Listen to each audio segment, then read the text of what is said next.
नमस्ते भक्तों, राधे राधे। हरे कृष्ण के पावन जयकारे के साथ स्वागत है आपका इस पवित्र चर्चा में, जहां हम बात करेंगे भगवान विष्णु के जागरण के पर्व देव उठानी एकादशी की। इस साल 2025 में ये पावन व्रत कब और कैसे मनाया जाएगा, क्या हैं इसके नियम और कैसे करें तुलसी पूजा ताकि आपकी भक्ति और गहरी हो और मोक्ष का मार्ग प्रशस्त हो।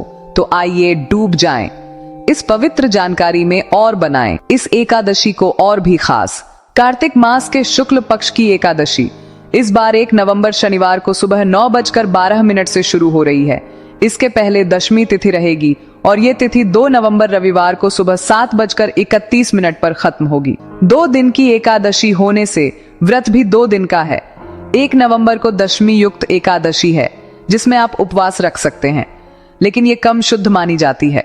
मोक्ष की कामना या पापों से मुक्ति चाहने वालों को दूसरी एकादशी यानी 2 नवंबर रविवार को व्रत रखना चाहिए, जहां एकादशी और द्वादशी का संयोग है। ज्यादातर लोग जिस दिन तिथि लगती है उसी दिन व्रत रख लेते हैं। 1 नवंबर को भद्रा भी है, जो रात 8:27 से अगले दिन सुबह 7:31 तक रहेगी।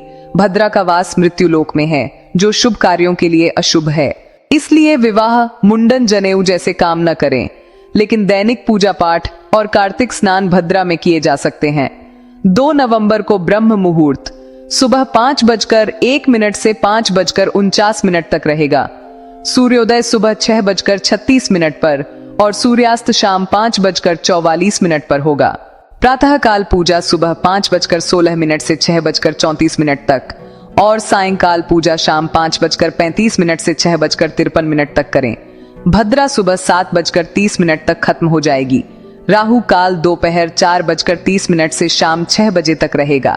हरिवासर 2 नवंबर को दोपहर 12:30 तक है, इसलिए शनिवार को व्रत रखने वाले रविवार को आधे दिन तक उपवास रखें और दोपहर 1:11 से 3:23 के बीच व्रत खोलें।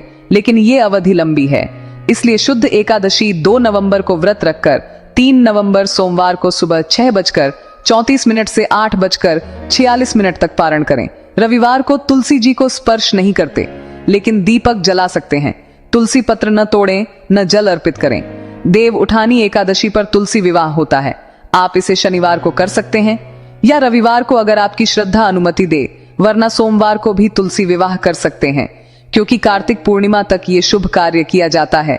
तो इस पावन अवसर पर भगवान विष्णु और तुलसी माता की कृपा पाने के लिए व्रत और पूजा को पूरे भक्ति भाव से करें और अपने जीवन को धन्य बनाएं। राधे राधे।